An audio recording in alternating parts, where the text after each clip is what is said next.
You are looking at Julian's pronunciation guide, where we look at how to pronounce better some of the most mispronounced words in the world, like this other curious word. But how do you say what you're looking for today?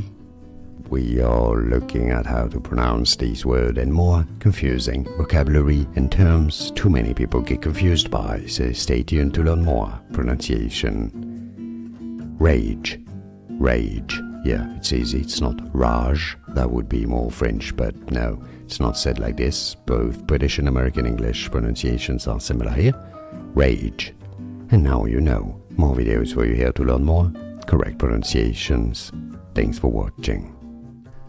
Here are more videos on how to pronounce more confusing words and names too many mispronounced. Like this video if you found it useful. I appreciate your support. I'll see you soon and thanks for watching.